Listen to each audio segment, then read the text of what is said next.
The Guan family case file remains a permanent scar on my career. The victim was a 20-year-old woman. She died from a massive, deformed puncture wound to the abdomen, inflicted by an unidentified weapon that caused catastrophic damage to her internal organs. Amidst the pool of fresh blood filling her abdominal cavity, the killer had left behind a grotesque piece of evidence: the Guan family's heirloom jade. There were no defensive wounds of any kind.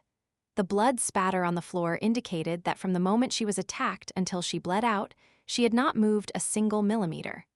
The villa's soundproofing was exceptional, yet everyone in the house heard her piercing scream.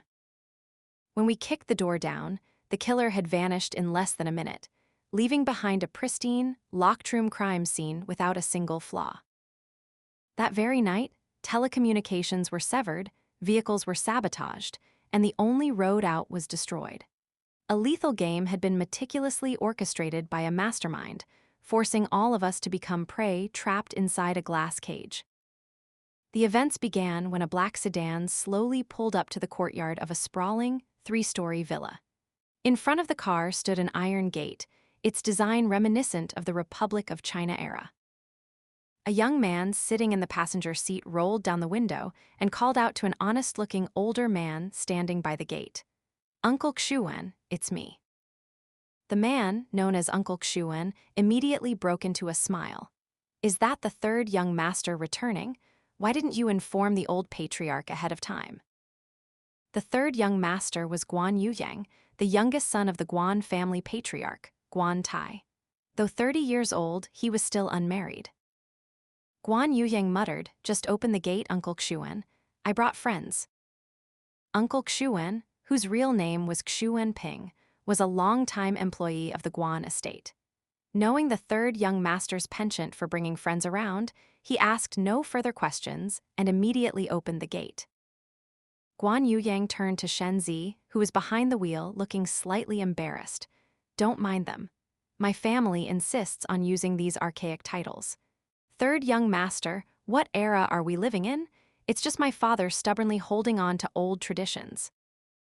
Shen Zi smiled, signaling he didn't mind. In the back seat sat Jai Ziyu, a colleague of Shen Zi's. Having dealt with similar elite, aristocratic families in the past, Jai Ziyu showed no signs of discomfort or alienation. Guan Yuyang and Shen Zi had been close friends in college. Later, Shen Zi went abroad for advanced studies, and with the two living in different countries, they had eventually lost touch. Recently, upon learning that Shen Zi was in Pingjing, Guan Yuyang immediately reached out and invited him to the estate. The Guan family was a prominent dynasty of business tycoons, a legacy maintained for over a century since the late Qing dynasty. During times of national upheaval, they had briefly relocated abroad for safety, but with the country's economic reforms and opening up, the family's center of gravity shifted back home. As the car pulled into the courtyard, Shen Zi followed Guan Yuyang's directions and parked in the garage. Stepping out, they were greeted by a kind-faced elderly man who exuded an air of robust health and deep gentleness despite his advanced age. Guan Yuyang walked over and gave the old man a warm hug before turning to introduce his guests. "Uncle Luo, these are my friends. This is Shen Zi and his colleague, Jai Ziyu. They'll be staying with us for a few days. Please make sure they are well taken care of." The man was Luo Xuan, the Guan family's head butler. He had served the patriarch, Guan Tai, since his youth, earning the deep respect of all the Guan children. Luo Xuan smiled. "Rest assured, third young master." He then turned to the guests. "Mr. Shen, Mr. Jai, I am the butler here. I will be handling your accommodations for the next few days. Should you need anything, please do not hesitate to ask. There is no need for formalities." Shen Zi and Jai Ziyu quickly thanked him, requesting permission to call him Uncle Luo, just as Guan Yuyang did. Luo Xuan graciously accepted and led them toward the main house, an imposing 3-story mansion visible from a distance. As they walked, Luo Xuan casually mentioned to Guan Yuyang, "The entire family has returned today. Everyone is present." Guan Yuyang stopped in his tracks. "Everyone's back. Did something happen?" "The patriarch requested everyone's return," Luo Xuan explained. Eldest young master and his wife brought young master Kinhao. Second young master and his wife brought young master Jinfei. Eldest Miss and her husband arrived with little Miss Jingyi, and Miss Yuling and Duan Kai have also returned. Guan Yuyang looked thoughtful, muttering to himself, quite the full house. The current patriarch of the family was Guan Tai. He had 3 sons and 2 daughters. The eldest son was Guan Yuetong, 43, married to Hu Jiali, the daughter of a close friend of Guan Tai. They had an 18-year-old son, Guan Kinhao. The second son was Guan Yuzhu, married to Mu Qing, with whom he shared a 15-year-old son, Guan Jinfei. The youngest son was Guan Yuyang. The eldest daughter was Guan Yuedi, and the youngest was Guan Yuling. Jai Ziyu exchanged an uneasy glance with Shen Zi. It appeared they had arrived at an inopportune time. Shen Zi, however, ignored his colleague's look, keeping his eyes forward as he silently formulated his own theories.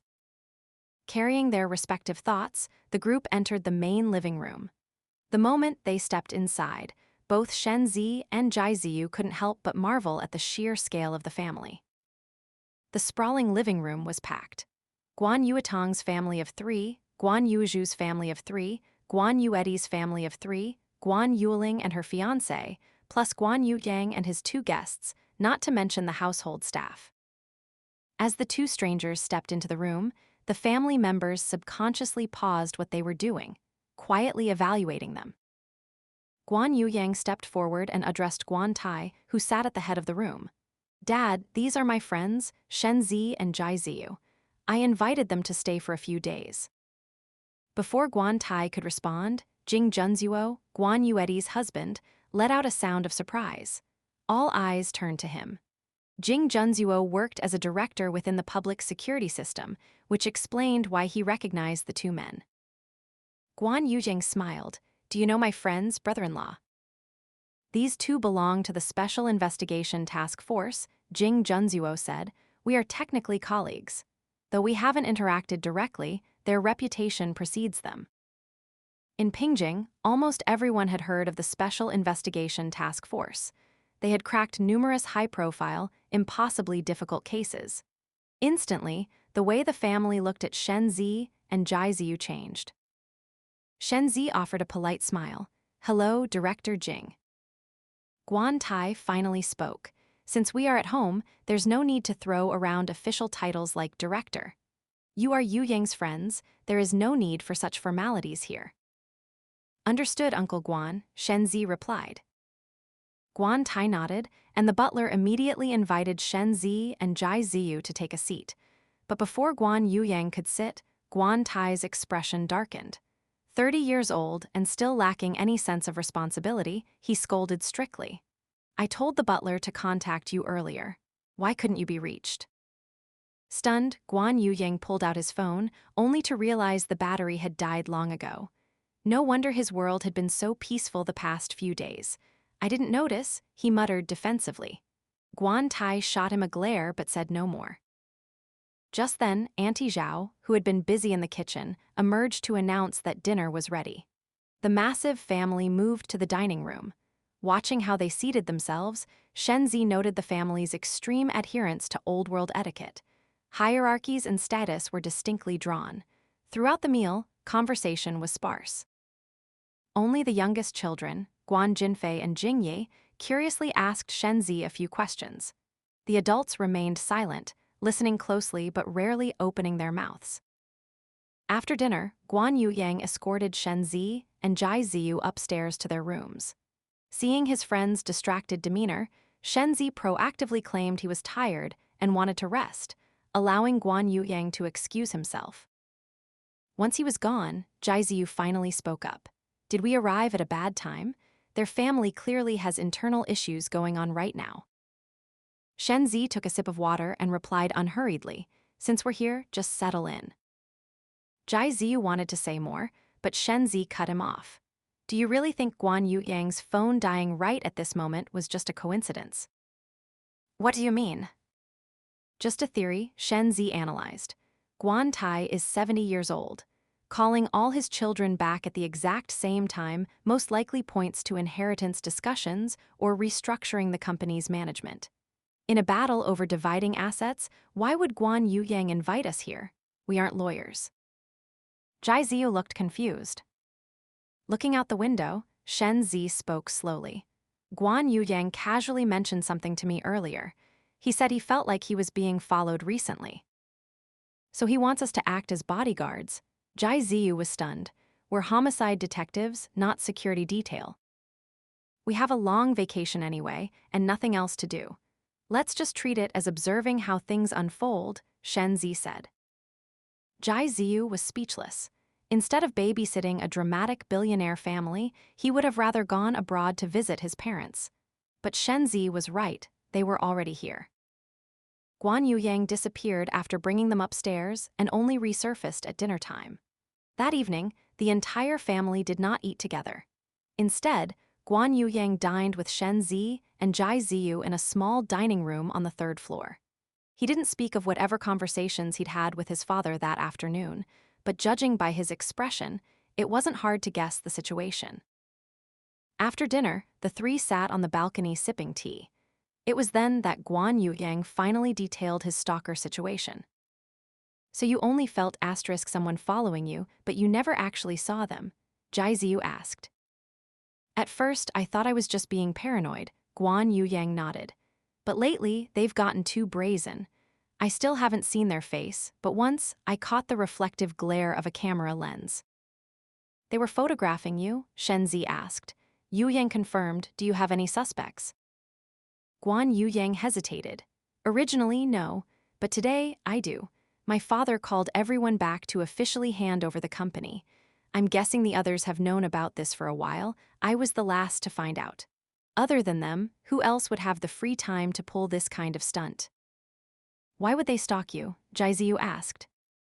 My eldest and second brothers both work at the company, but there can only be one successor. They are definitely trying to dig up dirt or find a weakness to eliminate me from the running. Shen Zi cut straight to the point. What do you want me to do? Guan Yuyang fell silent for a moment before confessing. I don't even know. I just have a very ominous feeling lately. Knowing you two were on vacation, having you around just gives me some peace of mind. We are police officers, Shen Zi reminded him. If this doesn't involve a criminal offense, we have no jurisdiction to intervene. I know, it's just for my own psychological comfort.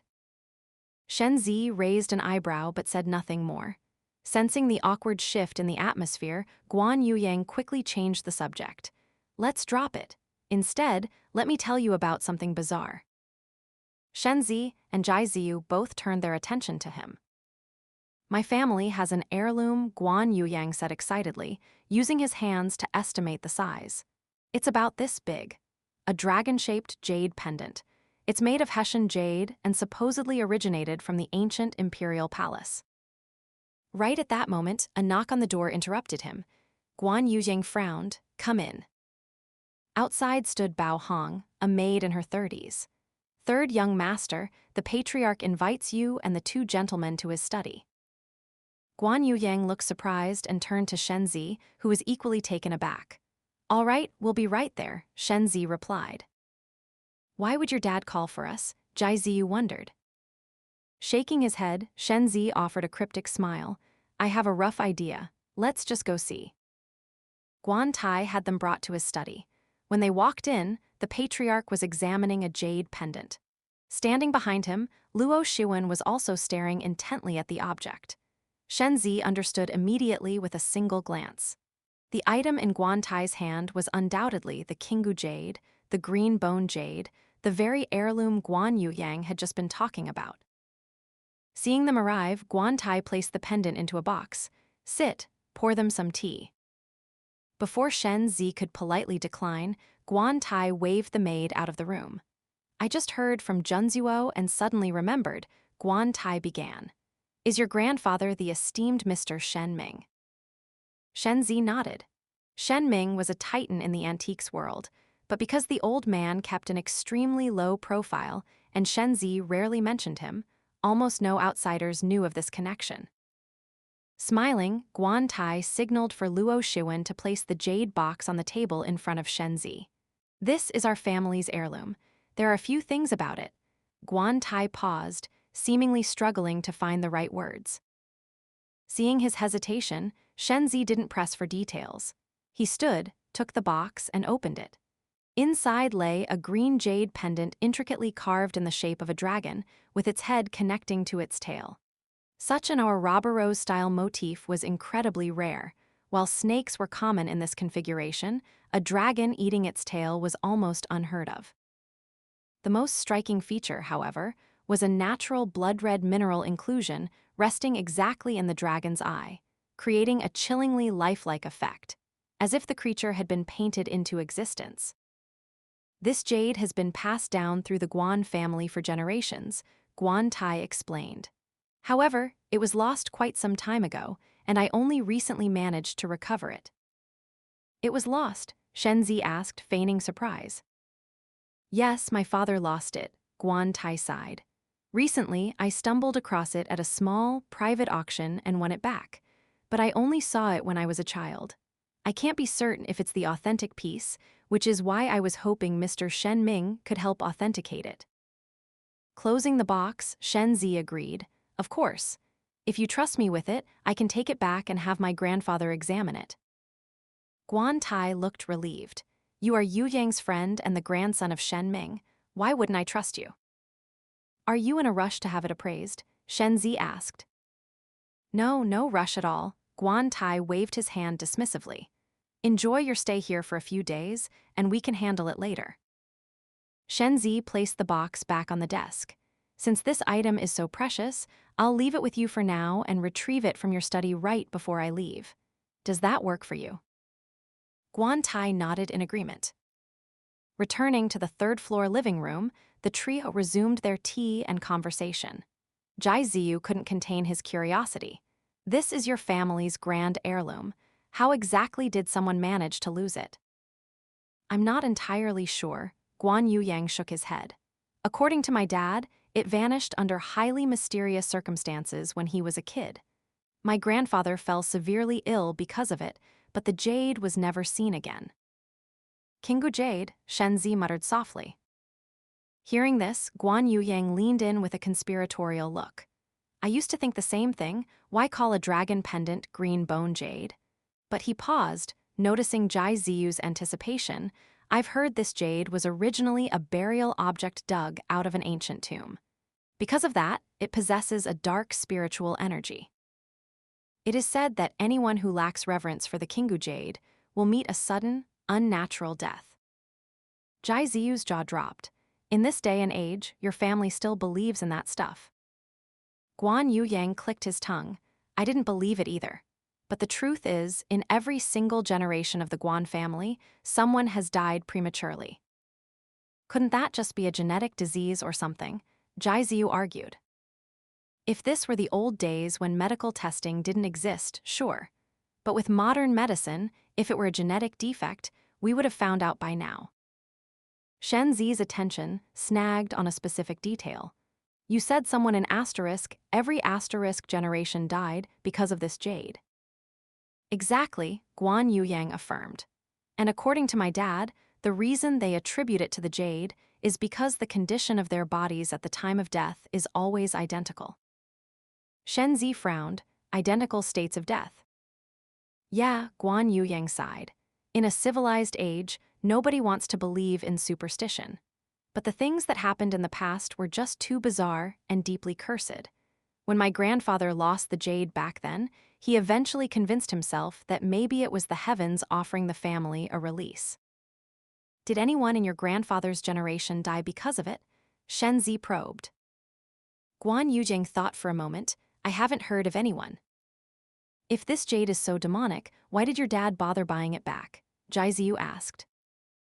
Guan Yuyang offered a bitter smile. Talk is just talk. Deep down, I don't think they fully believe the myth either. It's an ancestral artifact. Seeing it at an auction, it was only natural for him to reclaim it. He considers it fate. Shen Zi and Jai Ziyu exchanged a look, privately wondering if it was good fate or a doomed one. After chatting a bit longer, Guan Yuyang excused himself to sleep. The rooms for Shen Zi and Jai Ziyu were located on the third floor, directly facing each other, personally arranged by Luo Shiwen. After showering, Shenzi leaned against the headboard, reading a book. Before he knew it, the clock neared midnight. Pinching the bridge of his nose, he set the book down and turned off the light. Barely a few minutes after the room went dark, his eyes snapped open. He immediately turned the light back on and rushed to the door. As he opened it, Jai Ziyu was already stepping out of the opposite room, rubbing his eyes. "Captain, did you hear that too?" Jai Ziyu asked, stunned. Shenzi nodded, his expression dark. "Let's go down and take a look." The previously dead-silent Guan estate had erupted into chaos. As Shenzi reached the second-floor landing, he saw that, aside from Guan Tai, nearly all the men in the family had rushed out into the hallway. "What happened?" asked a groggy Guan Yuyang. Everyone looked at each other in confusion. Before Shenzi could speak, Butler Luo came sprinting up the stairs in a panic, cutting him off. "Eldest young master, someone is dead," Luo Xuan gasped, looking at Guan Yuitang. "Dead?" Everyone on the second floor snapped, fully awake. Guan Yutang's brow furrowed sharply. "What's going on? Explain clearly." Shenzi was already striding down the stairs. "Let's go see." Jai Ziyu and Jing Junzuo hurried closely behind him, while the rest of the bewildered family trailed after them. Guided by Luo Xuan, they arrived at the first room on the right side of the ground floor. The door was wide open. A figure lay motionless in the center of the room. Shenzi held up a hand, stopping the family from entering and only allowed Jai Ziyu inside with him.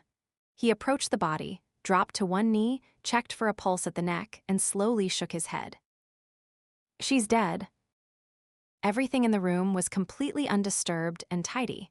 The victim lay in the exact center of the floor. It was a young woman, likely between 18 and 20 years old. She was dressed in a white nightgown, barefoot, her body curled tightly into a fetal position. Beneath her, a massive pool of blood had formed. Shenzi stepped back, making room for Jai Ziyu, who expertly pulled out his phone and began photographing the crime scene. Once the documentation was complete, Shenzi returned to the body. The corpse still held some residual warmth, indicating death had occurred very recently. Slowly, Shenzi rolled the body onto its back. When her abdomen was exposed, the family members hovering outside the doorway collectively gasped in sheer terror. Shenzi's brow locked into a deep frown. There was a massive, gaping hole in the victim's stomach, a mangled mess of blood and torn flesh. Through the wound, portions of her intestines were clearly visible. Shenzi turned and looked at Guan Yuyang. "Do you have a first aid kit in the house? Bring it to me." Hearing this, Luo Xuan immediately instructed Bao Hong to fetch one. Minutes later, Shenzi opened the medical kit. He snapped on a pair of disposable rubber gloves, took a pair of medical tweezers, and pushed aside the fabric of the victim's nightgown. The wound beneath the fabric was even more horrific. The edges were jagged and uneven, completely unlike a laceration caused by a standard sharp weapon. Shenzi guided the tweezers deep into the abdominal cavity, checking if the murder weapon had left behind any fragments or foreign objects. Suddenly, his hand stopped. Slowly, he extracted an object from the gruesome wound. "The Kingu jade," Guan Yuyang cried out in shock. Pinched between Shenzi's medical tweezers was the Guan family's heirloom jade, completely soaked in the victim's blood. Jai Ziyu quickly grabbed a sheet of paper from the desk, and Shenzi carefully placed the bloody jade onto it. The color drained from the faces of the Guan family members. Even Guan Tai, who had just made his way downstairs, turned deathly pale. "Xuan, check the study," Guan Tai ordered, his voice heavy. Luo Xuan practically sprinted upstairs. Minutes later, he returned, holding an empty wooden box. The family stared at each other in stunned silence. Nobody knew what to say. Only Shenzi and Jai Ziyu remained calm, continuing to process the crime scene. After a few minutes, Shenzi stood up and looked sternly at Jing Junzuo. "Director Jing, we need to immediately contact the local police and the regional forensics team to take over and secure the scene." Jing Junzuo nodded and turned to the butler. "Uncle Luo, please use the villa's landline and connect me straight to the nearest police precinct." Luo Xuan picked up the phone in the living room. punched in a few numbers, and suddenly looked confused and alarmed. "What is it, Uncle Luo?" Guan Yueti asked anxiously. "There's no dial tone. I can't call out," Luo Shuan replied, bewildered. Shocked, everyone scrambled back to their respective rooms to check. They quickly discovered that not a single phone in the house was functioning. Jai Ziyu pulled out his cell phone, only to realize the entire area was a dead zone. There wasn't a single bar of signal. Shen Zi's eyes narrowed. The Guan family's communication lines failing at this exact moment? Was it a coincidence, or had the killer intentionally severed their connection to the outside world to trap them? Guan Tai regained his composure and issued an order. "Xuan Ping, Yuzhu, take a car and drive down to the police station." The two men quickly threw on their coats and ran out to the garage. Seeing that the family had somewhat stabilized, Shen Zi stood up and asked, "Yu Yang, why did you leave your room earlier?" Guan Yu Yang scratched his head. "I was dead asleep when I suddenly heard a blood-curdling scream, so I got up to see what was going on." Shen Zi turned to Guan Yuetang. "Same for me," Guan Yuetang answered. "I wasn't fully asleep yet. I heard an unusual noise and ran out immediately." The answers from the rest of the family were virtually identical. Shen Zi pondered for a moment before addressing the patriarch. "Uncle Guan, you should return to your room and rest. Ziyu and I need to gather some basic information. We will hand everything over to the local authorities tomorrow." Guan Tai nodded and slowly made his way upstairs. Shen Zi turned his attention to Bao Hong, who was standing off to the side. "Your room and Xuan Ping's room are right next to Feng Lan's. Did you hear any strange noises coming from her room earlier?" "No," Bao Hong replied timidly. "It was my turn for the kitchen shift tonight. After Xiao Lan, Auntie Zhao, and I finished cleaning up, the two of them went back to their rooms to sleep. I stayed in the kitchen to prep ingredients for tomorrow." "You stayed in the kitchen the entire time without leaving?" Shen Zi pressed. "Yes, I didn't take a single step out," Bao Hong confirmed. "What time did you return to your room?" "It was 11:30 p.m. "And when you walked past Feng Lan's door, you didn't notice anything unusual?" Bao Hong tried to recall. "I didn't see anything strange. I was so exhausted I could barely keep my eyes open. I wasn't paying any attention to what was going on in her room." Shen Zi nodded. "Who was the last person to see Feng Lan tonight?" Auntie Zhao, who had been standing silently, spoke up in a small voice. "That would be me." "What time did you last see her?" Auntie Zhao thought for a moment. It must have been close to 11:00 p.m. She came out holding a cup to get some water. "What was she wearing?" "Just her normal daytime clothes." Shen Zi nodded. He stood up and gave a firm directive. "Butler Luo, please lock this room securely. Until the police arrive, absolutely no one is permitted to enter." He glanced at the grand clock in the living room. It was already 3:00 a.m. "Everyone, return to your rooms and get some rest." Back on the third floor, neither Shen Zi nor Jai Ziyu felt the slightest bit of sleepiness. Jai Ziyu brewed 2 cups of coffee and handed one to Shen Zi. "This case is genuinely bizarre," Jai Ziyu noted. "The window was locked from the inside. The room was perfectly neat. But the wound on her body was massive, and we all heard her agonizing scream. So why are there zero signs of a struggle?" Jai Ziyu had highlighted the exact anomaly that was bothering Shen Zi. Feng Lan's body posture was highly unnatural. She had fallen face first onto the floor. Judging by the blood pooling, she hadn't moved an inch from the moment she fell until her blood drained out. A wound large enough to expose her intestines would have caused unimaginable agony. A strike to the abdomen isn't always instantly fatal. Given the severity of the trauma, she should have shown some instinctual reaction to fight back or writhe in pain. Yet the scene yielded almost no evidence of any such reaction. The most likely scenario, Shen Zi deduced, is that the killer was an acquaintance, or at least someone whose presence didn't trigger her defenses. Guan Yuetang, Guan Yuzhu, Guan Yueti, and Guan Yuling were not alone in their rooms, Jai Ziyu analyzed. If any of them left, they would have alerted their roommates, unless they conspired to commit the murder together. On the second floor, Guan Tai and Luo Xuan have private rooms. No one would know if they stepped out. Auntie Zhao was also alone, and her room is right next to Feng Lan's. If she slipped over to Feng Lan's room, it would have been incredibly easy. Shen Zi reached into his pocket and placed the blood-stained jade onto the table. You're forgetting about this. Aside from leaving their room unnoticed, the killer first had to go to the study to retrieve this jade. When you, Guan Yuyang, and I left the study, it was around 10:00 p.m. Guan Tai and Luo Xuan likely left shortly after. We heard Feng Lan scream at exactly 12:22 a.m.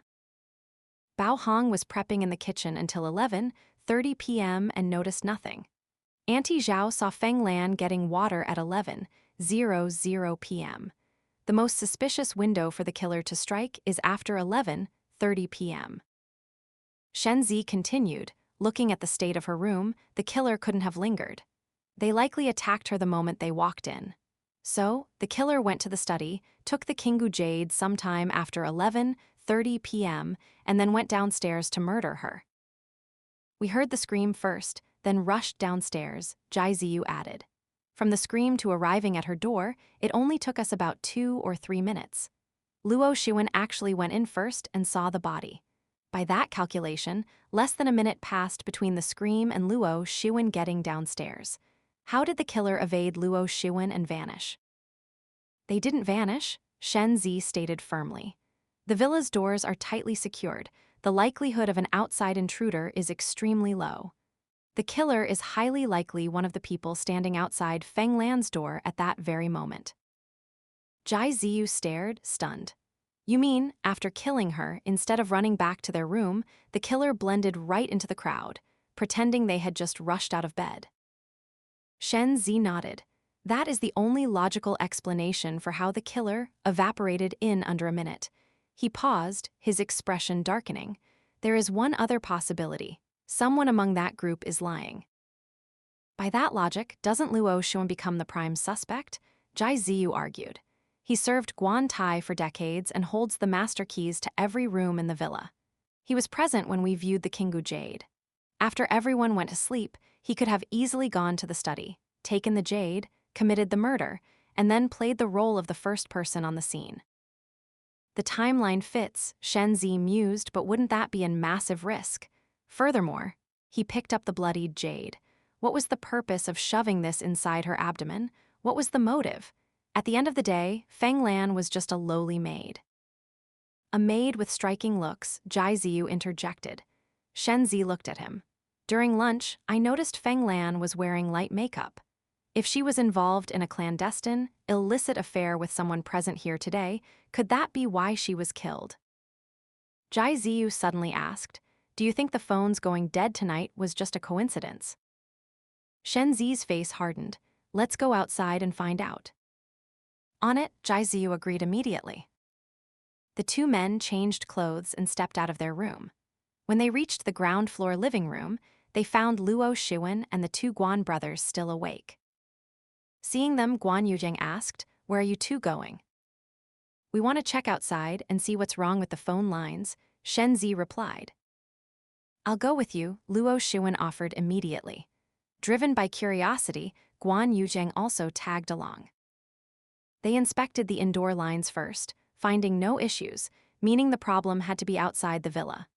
Luo Xuan fetched several heavy-duty flashlights and handed them to Shen Zi and Jai Ziyu before the group stepped out into the freezing night. It was just past the 12th lunar month. The midnight air was bone-chilling, turning every exhaled breath into a thick cloud of white fog. Luo Xuan guided them along the phone lines running outside the villa. They didn't have to go far. Just outside the courtyard's perimeter wall, they found the cause. Shen Zi crouched down and picked up the severed end of the telephone cable.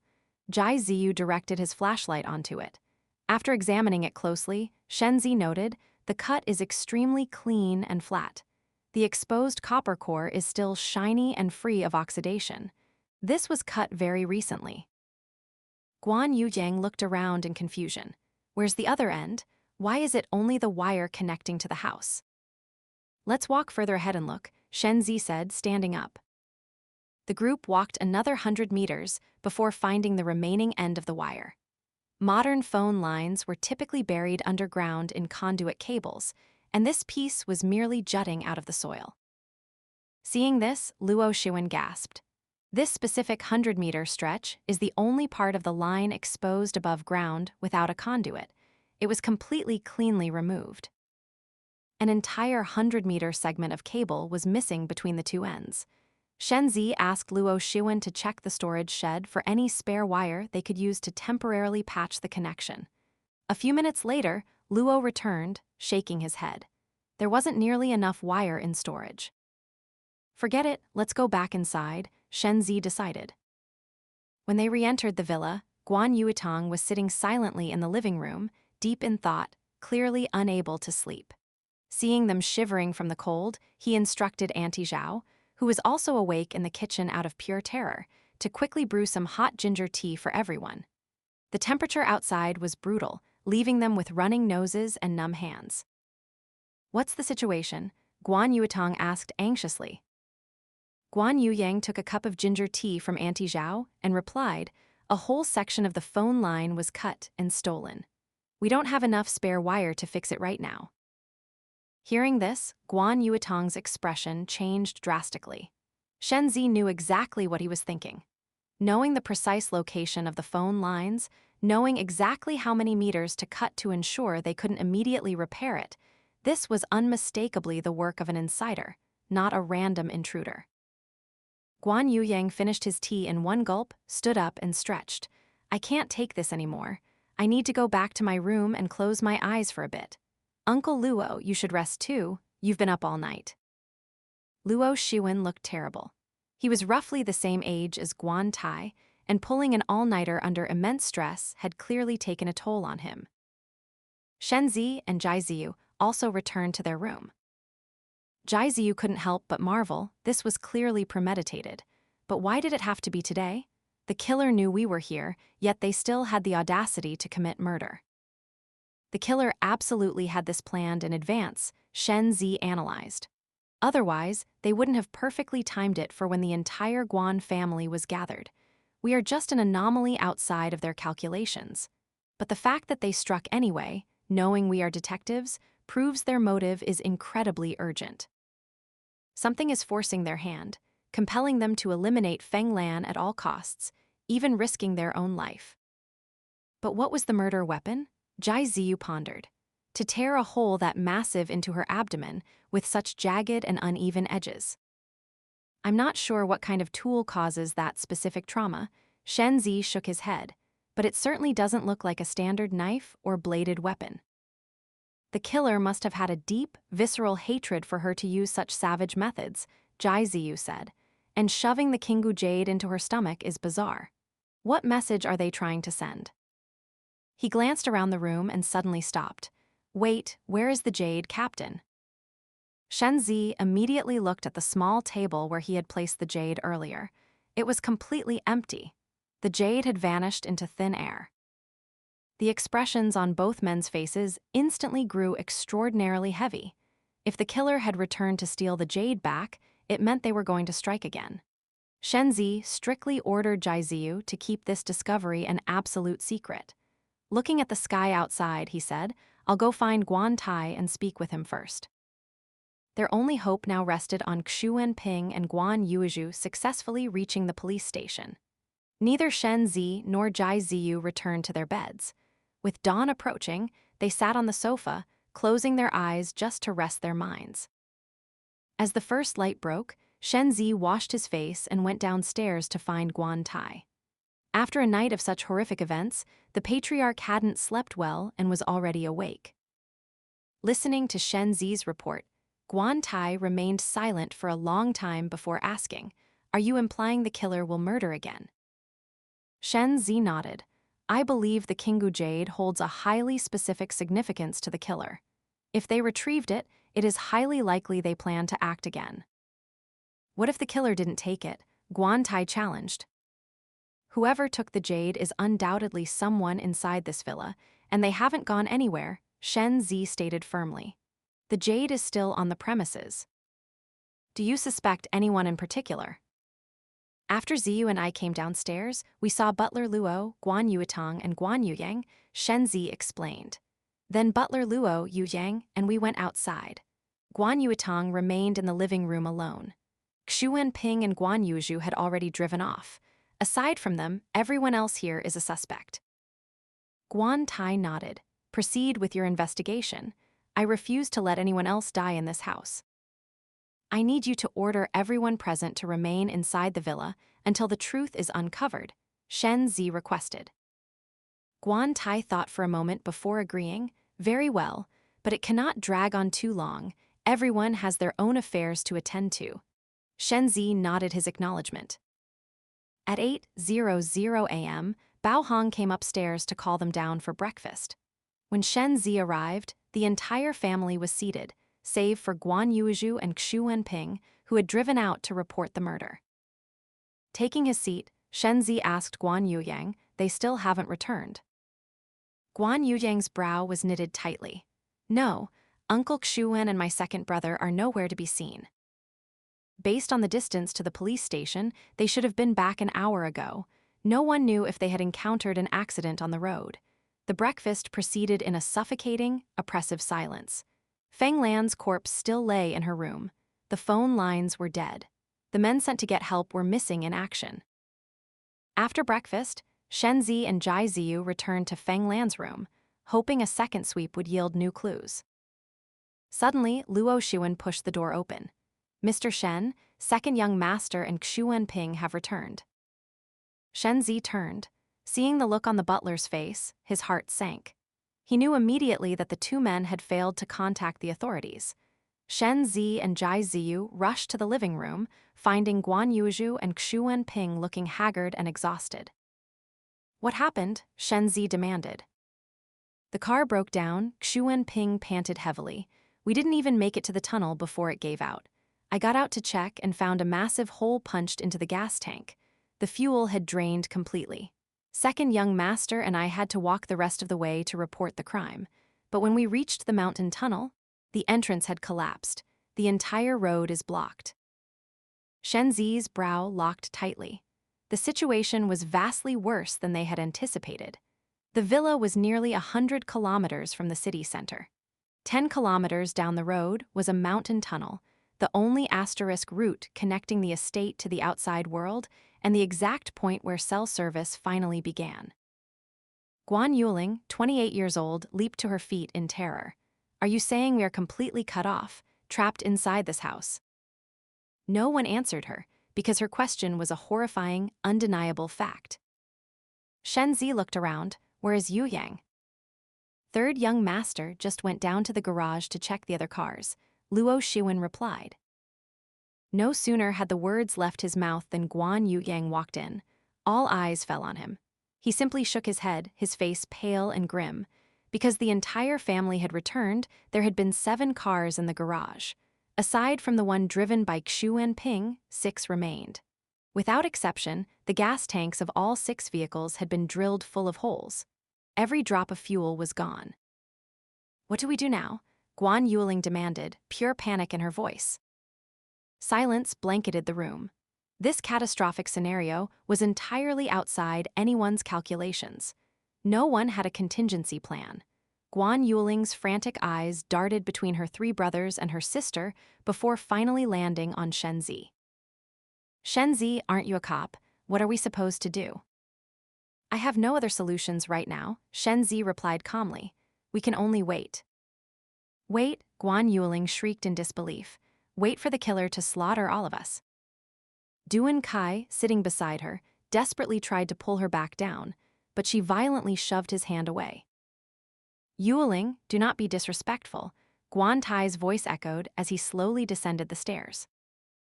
Guan Yuling immediately ran to him, whining, Dad, but what are we going to do?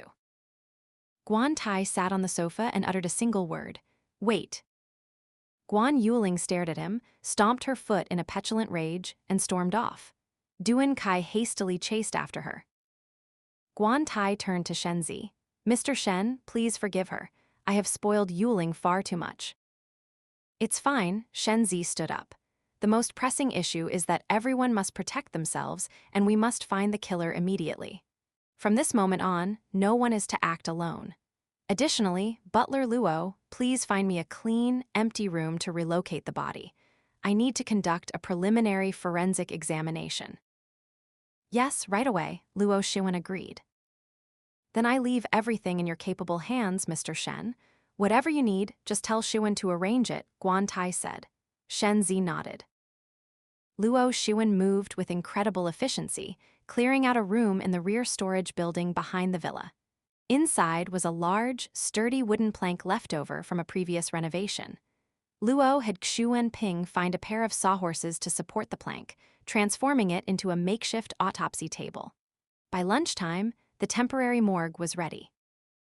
Shen Zi and Jai Ziyu conducted one final, meticulous sweep of Feng Lan's bedroom, ensuring no evidence was left behind, before helping Xu Ping carry the corpse to the storage room. Because it was the dead of winter and temperatures were below freezing, decomposition was not an immediate concern. Jai Ziyu brought the first aid kit from the night before. Inside, they found a set of surgical scalpels, a massive stroke of luck. Neither Shen Zi nor Jai Ziyu were forensic pathologists, and they dared not conduct a full autopsy for fear of destroying evidence, but they could analyze the timeline. Generally, rigor mortis begins 30 minutes to 2 hours after death. Full stiffness occurs between 9 and 12 hours, and the body begins to soften after 30 hours, returning to a flaccid state around 72 hours. Feng Lan died at approximately 12:20 a.m. It was now 1:00 p.m., nearly 13 hours later. Her body was at peak rigor. Looking at the corpse's rigidity and the angle she fell at the crime scene, Jai Ziyu concluded, based on this, she must have been on her way out of the room when the killer pushed the door open and walked in. This person had to be someone she knew well. But the intruder struck suddenly, driving the weapon deep into her abdomen. She had absolutely no time to react or defend herself. Agreed, Shen Zi said. We can definitively say this was committed by an acquaintance. She was still in her nightgown. This means if the killer wasn't a woman, it had to be a man she was incredibly intimate with, intimate enough that even if he showed up at her door at midnight, it wouldn't trigger any suspicion. It's highly unlikely to be a woman, Jai Ziyu analyzed. Looking at the abdominal trauma, a woman simply wouldn't have the arm strength to inflict a puncture wound that massive and deep. It had to be a man. Furthermore, a young, able-bodied man, Shen Zi added. Guan Tai and Luo Shiwen are too old. Guan Jinfei is too young. The remaining men all possess the physical capability to commit this crime. Feng Lan was only 20, Jai Ziyu noted. She had been working here for a year, but she didn't seem content being a lowly maid. She was quite pretty and had a good figure. That type of woman easily attracts men's attention. Exactly, Shen Zi nodded.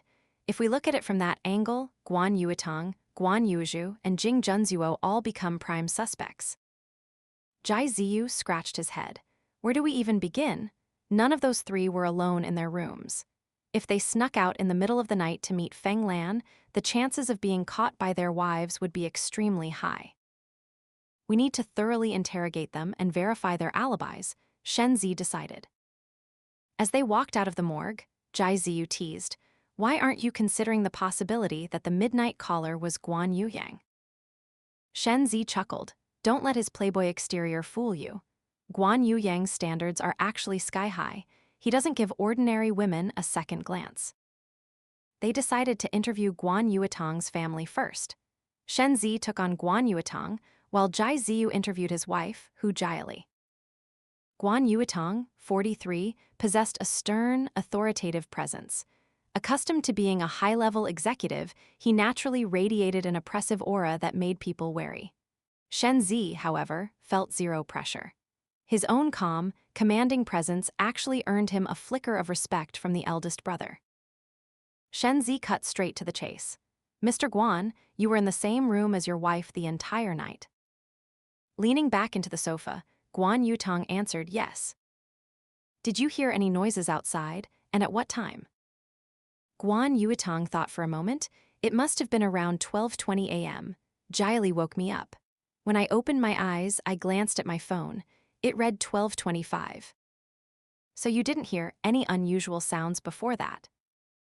No, I heard nothing. Guan Yuetong shook his head. Meanwhile, Jai Ziyu was questioning Hu Jiali. At 35, she was impeccably maintained, her delicate makeup giving her an elegant, aristocratic glow. Mrs. Guan, did you hear anything unusual last night? Jai Ziyu asked. I heard a woman screaming. It was very loud, Hu Jiali replied. It terrified me, so I immediately woke Yuetong up and told him to go out and see what was happening. Do you know exactly what time this was? It was definitely after midnight, but I didn't look at the clock, so I can't be certain. And you were in the same room with your husband the entire night. Hu Jiali nodded. Are you saying you two never separated for even a moment the entire evening? Jai Ziyu pressed. Hu Jiali paused, hesitating. Around 9:00 p.m., I went down to the kitchen. I hadn't eaten enough at dinner, so I asked them to make me some late-night porridge. After I ate, I came straight back upstairs. What time did you two go to sleep? I went to bed around 10:00 p.m. Yuetong probably didn't sleep until 11:00. I was still half awake when he laid down. After the incident outside, you never left the bedroom, correct? Shen Zi interjected, having walked in. Hu Jiali nodded. Yes, I was too frightened. Only Yuetong went out to check. When he came back and said something terrible had happened, he woke Qinhao up and had him come sit with me so I wouldn't be alone. Jai Ziyu nodded and snapped his notebook shut. You aren't suspecting my husband, are you? Hu Jiali asked nervously. Jai Ziyu offered a reassuring smile. Not at all, ma'am. We are merely clearing everyone's alibis as standard procedure. They spent the rest of the day systematically taking statements from everyone on the second floor. It was dusk by the time Jai Ziyu returned to their third-floor room. Shen Zi was already there, calmly sipping tea at a small table by the window. Seeing Jai Ziyu enter, he poured a cup and slid it over. Thanks, Jai Ziyu said, his throat completely parched. He downed the hot tea in a few large gulps. How did it go? Shen Zi asked. Jai Ziyu handed over his notebook containing the statements. Shen Zi flipped it open. Jai Ziyu noticed that at the very first page, Shen Zi's brow immediately knotted. Is there an anomaly? Jai Ziyu asked. Shen Zi tapped his finger on Hu Jiali's statement. Her testimony contradicts Guan Yuetong's. Jai Ziyu's eyes widened. Guan Yuetong is lying. Hu Jiali stated that at 9:00 p.m. she went downstairs to eat porridge, which took about half an hour, Shen Zi pointed out. Yet, Guan Yuetong completely omitted this fact in his statement. Meaning he has no alibi for that 30-minute window, Jai Ziyu deduced. Exactly, Shen Zi smiled. But during that half hour, Feng Lan was in the kitchen cooking that porridge. Then why would Guan Yuetong hide the fact that he and his wife were separated for 30 minutes? Most likely because he was doing something during that half hour that he doesn't want us to know about, Shen Zi concluded. He knows full well that Feng Lan was alive and well during that time. We can completely eliminate him as a suspect for that specific window. Because of that, he had no qualms about telling a lie of omission, one that both he and his wife silently agreed upon. Shen Zi continued, while Guan Yuetong didn't tell the whole truth, the likelihood of him being the killer is low. Guan Yuezhu stated he was with his wife and son the entire night, and Mu Qing corroborated his story. They never left each other's sight. As for Guan Yueyang, absolutely no one can verify if he actually stayed in his room all night. Jai Ziyu frowned deeply. The strangest part of this case is the soundproofing. It's incredibly effective, yet all of us heard Feng Lan scream loud and clear. From the moment the scream ended to Luo Shiwen arriving at her door, less than 2 minutes passed. By then, she was already dead, and the fatal wound was to her abdomen. That kind of trauma doesn't kill someone that instantly. You are absolutely correct, Shen Zi agreed. I am also highly suspicious of the timeline of Feng Lan's death. It is unfortunate we don't have a professional medical examiner to pinpoint her exact time of death. If our theory holds, Jai Ziyu reasoned, then the time of death definitely doesn't match our calculations. But if she didn't die right when the scream echoed, Then how do we explain that agonizing shriek? Shenzi looked thoughtful. We only heard the scream of a woman. There is no proof it came from Feng Lan's mouth. We all just subconsciously assumed it was hers. Jai Ziyu was stunned. You mean when Feng Lan was attacked, she might have been restrained or died instantly without making a sound? And the scream we heard belonged to someone else? He frowned in confusion. But when we interviewed them this afternoon, no one breathed a word about this. It's highly probable our initial deductions were entirely off track, Shen Zi stated firmly. Luo Xuan wasn't the first person to discover the body. The first person to see the corpse was a woman. She clearly saw the horrific scene, screamed in terror, but then hastily backed out of the room and pretended nothing happened. Why would she do that? If she saw the crime scene, the killer must have seen her when she screamed. Why didn't the killer murder her to silence a witness? Shenzi tapped the table lightly. Perhaps the killer is someone she knows. In fact, their relationship might be far from ordinary. Following that logic, Jai Ziyu listed off Bao Hong, Guan Yuedi, Guan Yuling, Hu Jiali, and Mu Qing all become suspects. We need to shift our perspective, Shen Zi said. Look at it from a different angle. I'll head down to the morgue and re-examine the body, Jai Ziyu suggested. I want to see if I can make a mold of the wound to reconstruct the shape of the murder weapon. A weapon that causes massive, torn, and bruised trauma like that definitely isn't a common household item. Shenzi smiled. You know how to do that. Jai Ziyu rubbed the back of his neck, slightly embarrassed. I took an elective on forensic reconstruction in college, but with the lack of professional tools here, I can't guarantee the results. Shenzi stood up and patted his shoulder encouragingly. Just do the best you can. What did you just say? You're the one with a guilty conscience.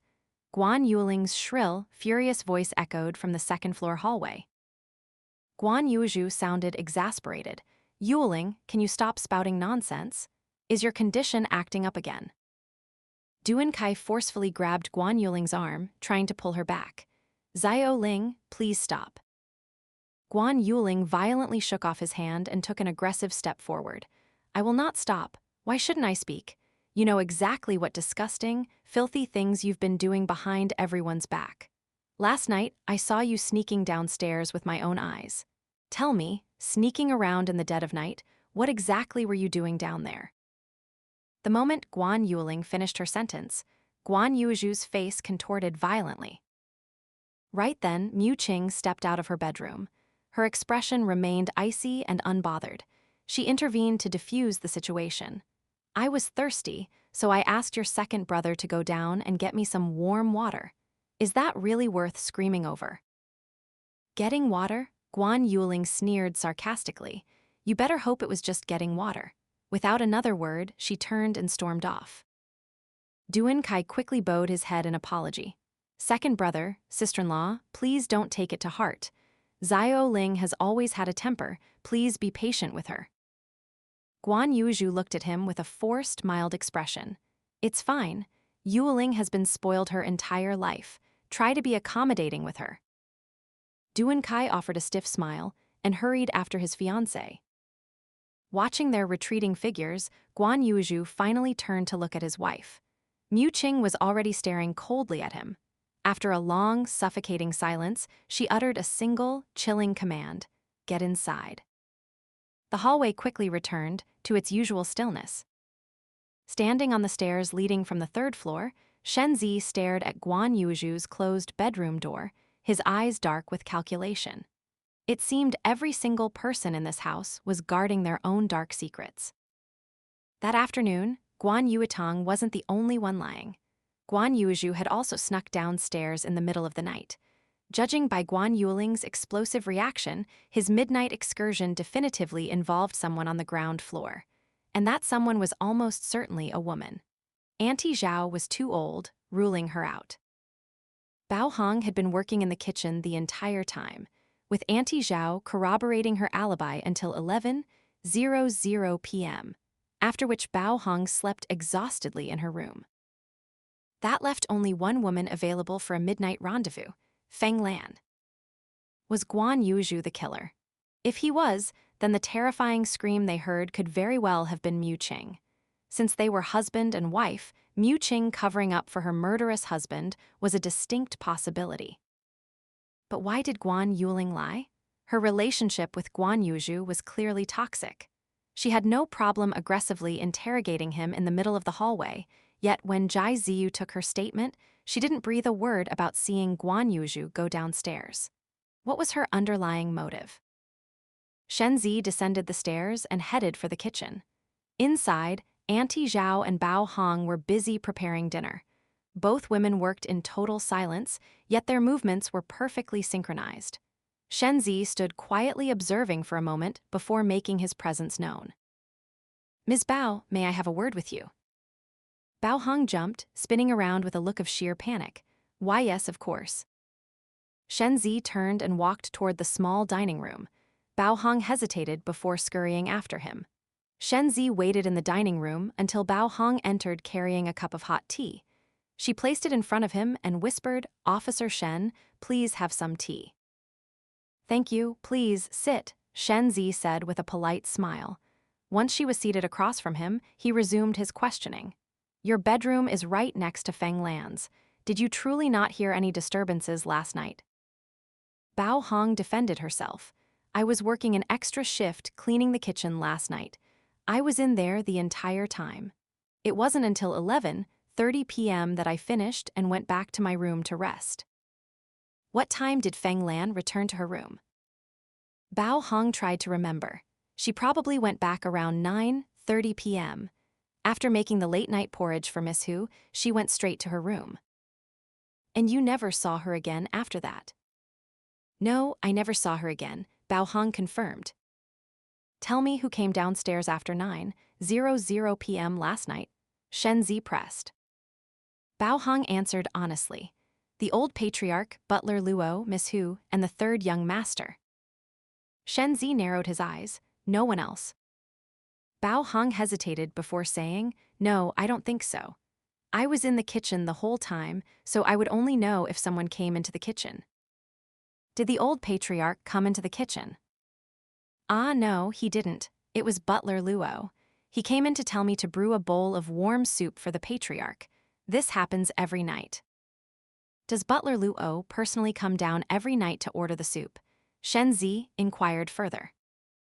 "Not exactly," Bao Hong explained.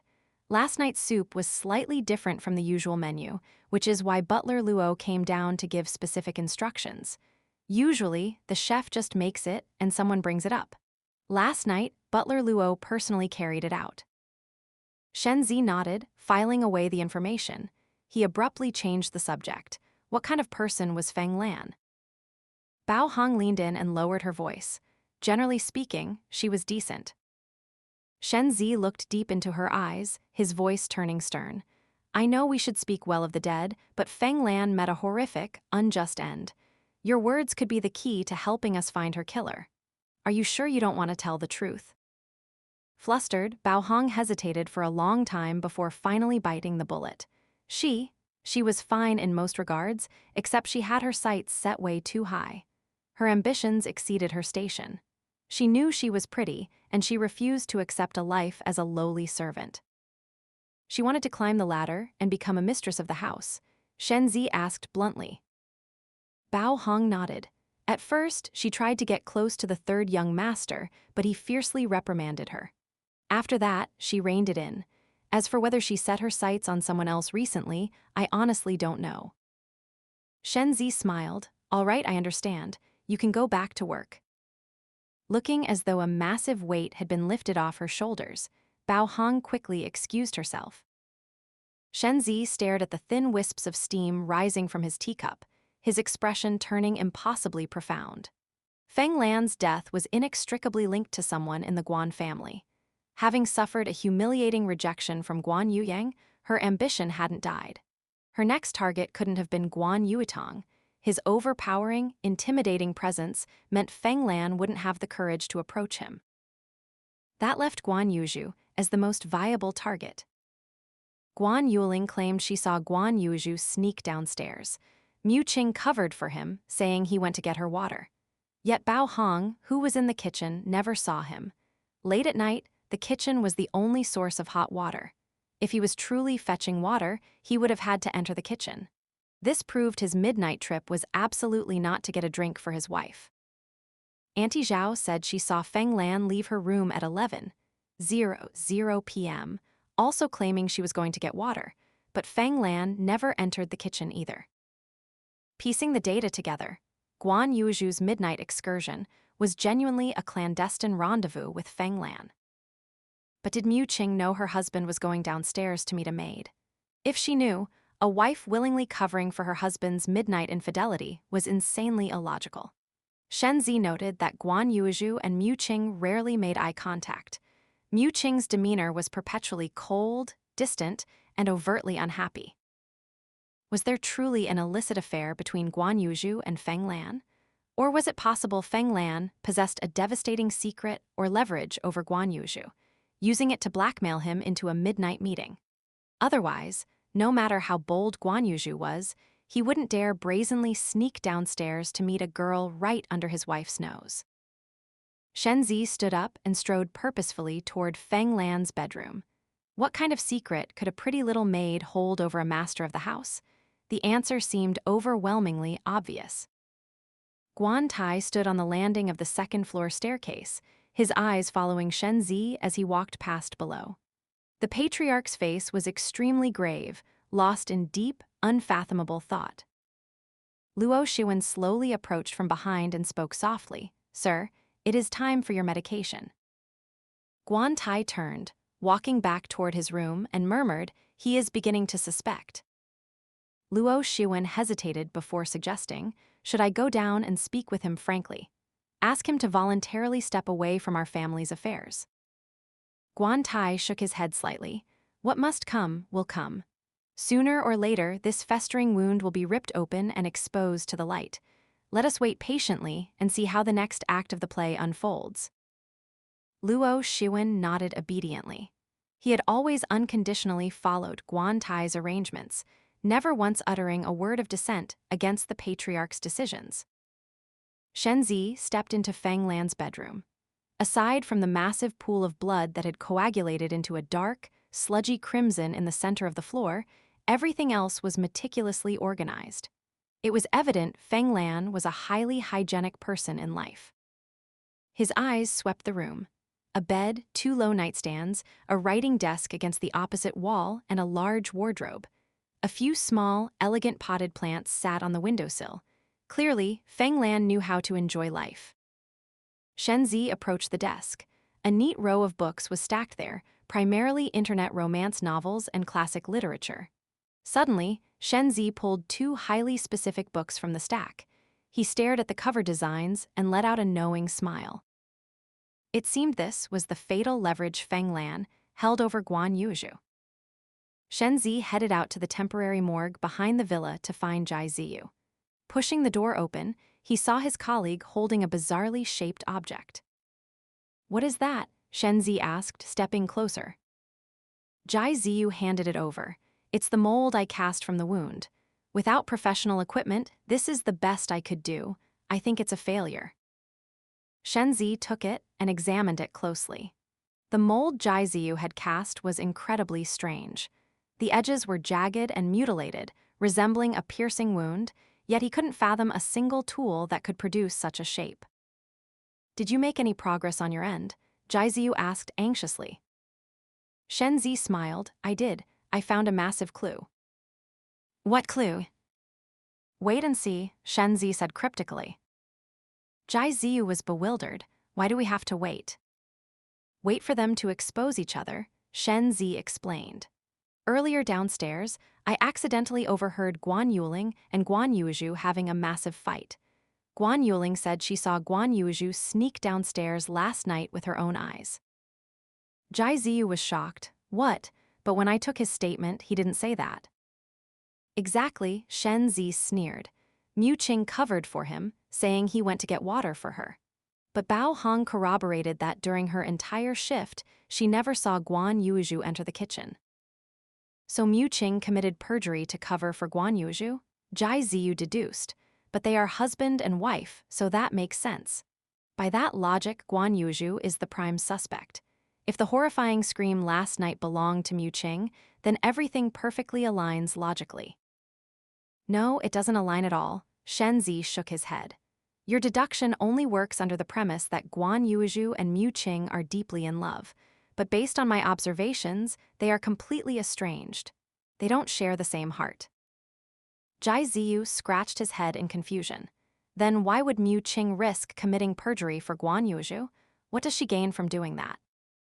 I still can't figure out the motive behind her actions, Shen Zi admitted, deep in thought.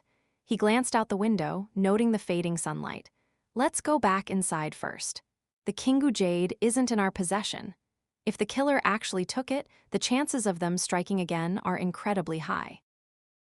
Jai Ziyu agreed, and they hurried back to the villa.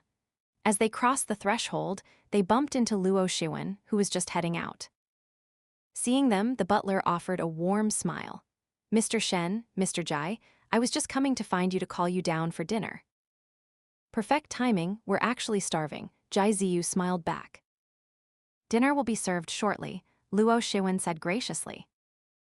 The atmosphere at the dinner table that night was suffocating to the point of asphyxiation. The tension centered entirely around Guan Yuling and Guan Yuezhu. Guan Yuling's words were laced with venom, every sentence a needle jabbing directly at Guan Yuezhu. Guan Yuezhu swallowed his pride and yielded at every turn, while Mu Qing stood by with her arms crossed, watching coldly like a detached spectator. Jai Ziyu shot Shen Zi a meaningful wink. Shen Zi simply responded with a cryptic smile. After dinner, before everyone dispersed to their rooms, Shen Zi sternly reiterated his warning. Tonight, I strongly advise that absolutely no one goes out alone and minimize the time you spend isolated in your rooms. Guan Yuetang looked Shen Zi dead in the eye, grabbed Hu Jiali's hand, and walked straight upstairs. Throughout the meal, Guan Yuezhu had kept his head down, but his face now radiated pure, irritated resentment. Guan Yueti offered a polite nod to Shen Zi before heading back with her husband, Jing Junzuo. Guan Yuling shot Shen Zi a cold, disdainful scoff, then stomped her high heels loudly up the stairs. Guan Yuyang walked over and awkwardly patted Shen Zi's shoulder. I'm so sorry about that. Yuling has been spoiled rotten since childhood. Don't take it personally. Shen Zi shrugged with a faint smile. It's fine. Guan Yuyang leaned in and whispered, but seriously, have you guys found any clues yet? Shen Zi just smiled, keeping his secrets. He looked at Guan Yuyang and asked, are you busy later? Guan Yuyang shook his head. Then come to my room, Shen Zi proposed. Let's have a deeper chat about the Kingu Jade. Guan Yuyang agreed and followed Shen Zi and Jai Ziyu up to their third-floor room. Taking a seat on the sofa, Guan Yuyang opened the conversation. Honestly, I don't know much about the specifics surrounding that jade. Most of it is just hearsay. When my grandfather was alive, he used to tell us kids' stories and legends about the Kingu Jade. Shen Zi signaled with his eyes for the man to continue. Guan Yuyang's face turned completely serious. He spoke slowly. Grandpa said the Kingu Jade is a wildly ominous object. The only reason the Guan family was able to build such a massive empire was entirely due to this jade. Back then, before the very first patriarch of the Guan family died, he left a strict will demanding that the jade be buried with him in his coffin. Then why wasn't it buried? How was it passed down? Jai Ziyu asked. That is exactly where the demonic part begins, Guan Yuyang said, lowering his voice. This was during the Republic of China era. People heavily believed in superstition. When someone died, high monks were invited to chant scriptures and release the soul. On the day of the uncoffining, following the rules, the eldest son was the one to place the burial object into the coffin. But the exact second he placed the Kingu Jade inside, the corpse's eyes snapped wide open, and its hand shot up, grabbing the eldest son's wrist in a death grip. The eldest son was scared out of his mind. Everyone panicked and rushed to bring the high monk over. The monk took one look, pressed his hands together, and chanted a few scriptures. Miraculously, the corpse's hand loosened and it lay back down in the coffin. The high monk immediately warned them that the jade was surrounded by overwhelming, resentful energy and absolutely could not be buried in the earth. So the jade was kept, Shen Zi filled in. Yes, Guan Yuyang nodded. After the first patriarch's funeral, the eldest son suddenly fell bedridden. Less than 3 months later, he died. But the bizarre part was that immediately following the eldest son's death, the Guan family's business exploded, quickly becoming one of the most legendary enterprises of the era. However, anyone who witnessed the corpse of the eldest son, the second-generation patriarch, was sworn to absolute secrecy. But rumors eventually leaked out. They say his corpse was entirely shriveled and desiccated. His entire body had turned a stark white, covered in mottled green spots. There wasn't a single drop of blood left in his veins, as if every ounce of his life essence had been sucked dry by something. Terrified by this horrific event, the Guan family hastily buried him. The third-generation patriarch was the younger brother of the second. Having witnessed his brother's ghastly fate, he was terrified and ran up the mountain to find the high monk. The monk just sighed and said, "That is fate. It is the price the Guan family must pay. If you desire wealth and glory, it must be exchanged for loss." He also specifically warned that the jade must permanently remain within the Guan family's inner clan. So what happened next? Jai Ziyu urged. What do you think? Guan Yuyang sighed. To the Guan family, the Kingu jade is nothing short of a lingering curse. After the third-generation patriarch passed away, his eldest son took over as the fourth generation. But he also died a premature death, and the state of his corpse was identical to the second generation's. It was then that the family realized a terrifying pattern. The eldest son of every generation of the Guan family is doomed to meet a sudden, unnatural end. Shen Zi pondered. If I remember correctly, the current patriarch, Uncle Guan, is the eldest son of this generation, correct? That's right, Guan Yuyang confirmed. The only reason my father is still alive and well today is because when they were young, my second uncle was playful and secretly took the Kingu jade outside, ultimately losing it. Consequently, my second uncle suffered a sudden, tragic death, while my father remained perfectly safe. By that logic, the curse of the jade doesn't necessarily target only the eldest son, Shen Zi deduced. Guan Yuyang clicked his tongue. I have no idea, because the jade hasn't been in the Guan family for decades. The monk said the jade must not leave the house. But despite the jade being lost all these years, our family's business has continued to thrive without any major catastrophes. How has the family business been in recent years? Shen Zi probed deeper. Excellent, actually, Guan Yuyang said proudly. Shen Zi thought for a moment. Who in your family knows about the legend of the Kingu jade? Everyone knows, Guan Yuyang replied. It's not exactly a heavily guarded state secret. If we follow that pattern, Jai Ziyu said nervously, isn't your eldest brother in massive danger? Exactly, Guan Yuyang argued. That is why from the very beginning, I vehemently opposed my father spending a fortune at the auction to buy that jade back. Why bring such a demonic, cursed object back into the house? He paused, thinking, but Feng Lan's death is too bizarre. How did the Kingu jade end up inside her stomach? Speaking of which, where is the jade right now? It's gone, Shen Zi said smoothly, as if mentioning the weather. Guan Yuyang froze instantly, his entire body going stiff from shock. Yu, what did you just say happened to the jade? He stammered, pure panic on his face. Shen Zi looked him dead in the eye. It was lost. Guan Yuyang gulped audibly. It's not what I'm thinking, is it? Shen Zi nodded. It is roughly exactly what you're thinking.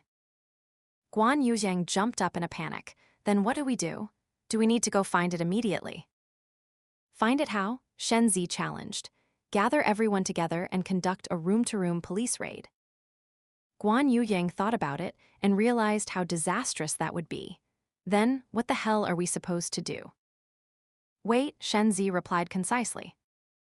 That help me.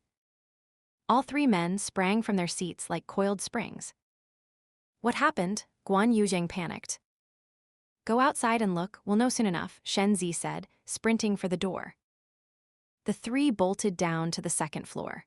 By now, the occupants of the other rooms had flooded into the hallway, everyone exchanging terrified, bewildered glances. Shen Zi oriented himself. That sound came from outside the courtyard. Just then, Kai rushed frantically out of his room, his face drained of all blood. Yuling is gone, he screamed in a panic. Tai immediately stepped forward, grabbing Kai's arm tight. What did you say? He bellowed sternly. Kai was on the verge of tears. I just saw her in the room. I stepped into the bathroom for a second, and when I came out, she was gone. Let's check the grounds, Shenzi commanded decisively. Everyone instantly swarmed downstairs and out the door. Xuan Ping sprinted to the control box and flicked on the high-intensity floodlights illuminating the courtyard. The entire area instantly became as bright as day. Shenzi took the lead, his long strides carrying him straight toward the rear courtyard. The back of the villa was densely planted with trees, looking incredibly sinister and terrifying under the cover of night. Shenzi turned back, and Xuan Ping immediately handed him a heavy-duty flashlight. By now, all the men were armed with flashlights. Fan out and search carefully, Shenzi ordered. She has to be somewhere in this immediate area. The group scattered in different directions. Shenzi and Jai Ziyu took the same path. Shenzi's target was clear and definitive. He walked straight toward the temporary morgue. As they approached, they found the heavy door slightly ajar. Jai Ziyu looked at Shenzi with deep suspicion. When they left that afternoon, they had personally bolted the door shut. Quickly picking up a heavy piece of wood from the porch as a makeshift weapon, Jai Ziyu cautiously approached. Shenzi violently shoved the door open. He swept the powerful beam of the flashlight across the interior. Finally, in the deepest, darkest corner of the room, the light caught Guan Yuling. She was huddled into a tight ball against the wall, her eyes glued in sheer terror to a spot on the floor not far away.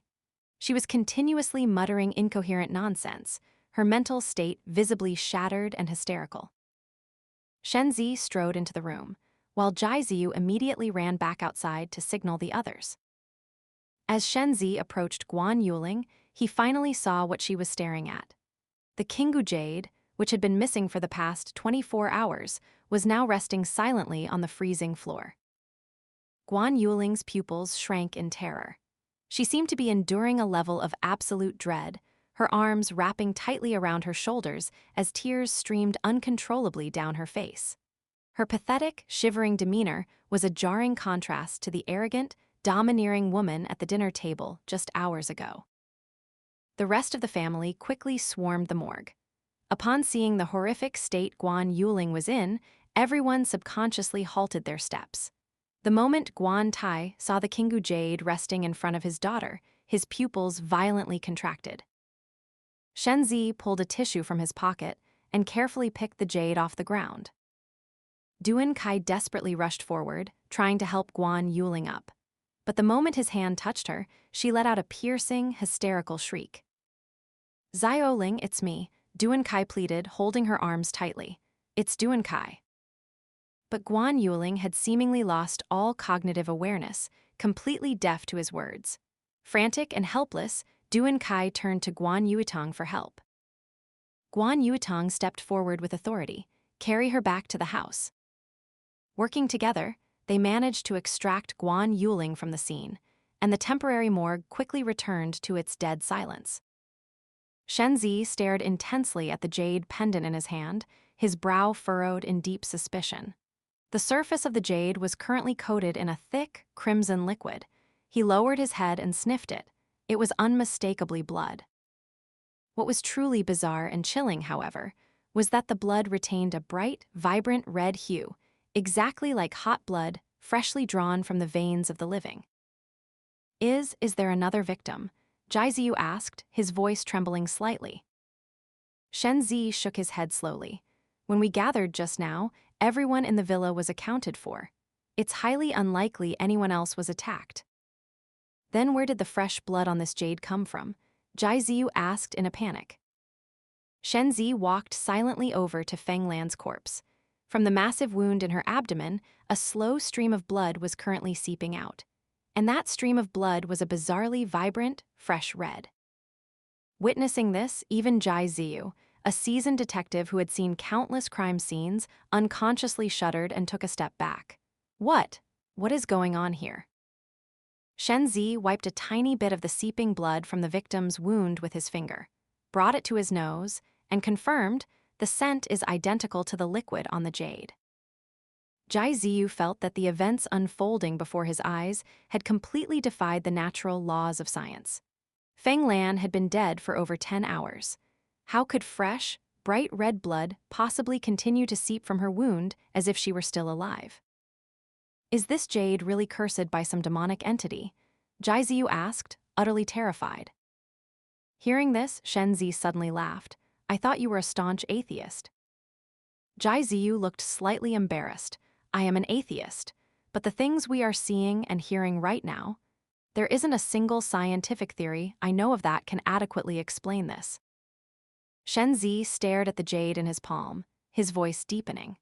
Perhaps this jade truly possesses certain unique properties compared to ordinary stones, but to claim this inanimate object is independently murdering people is absolute nonsense. Even if it were a loaded gun, without human hands to pull the trigger, it cannot harm a soul. Jai Ziyu suddenly realized, you mean someone is using this jade's reputation to play God and manipulate people's fears? It's too early to make a definitive conclusion, Shenzi replied. Jai Ziyu let out a long, helpless sigh. If only Sister Yun Qing were here, she would at least know how to dissect the science behind Feng Lan's corpse bleeding fresh blood. Shenzi smiled and patted his shoulder. Let's head back to the villa and check on Guan Yuling. She should have regained some of her composure by now. When Shenzi and Jai Ziyu entered the living room, Guan Yuling's condition had indeed stabilized significantly.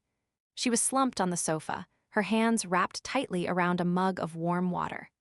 The only giveaway was her trembling hands, proving that internally, she was nowhere near as calm as she appeared.